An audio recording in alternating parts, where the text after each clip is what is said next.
This is how to reset the oil change required message on your Jeep Compass. It's going to appear, there we go. Oil change required. Right, fairly simple one. Take the key out of the ignition, let the dash settle, and then key in, turn the ignition on, then press the accelerator 3 times, and take the key out.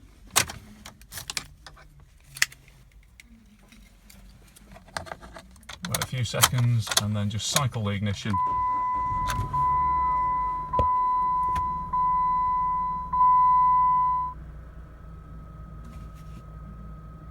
And no reminder light.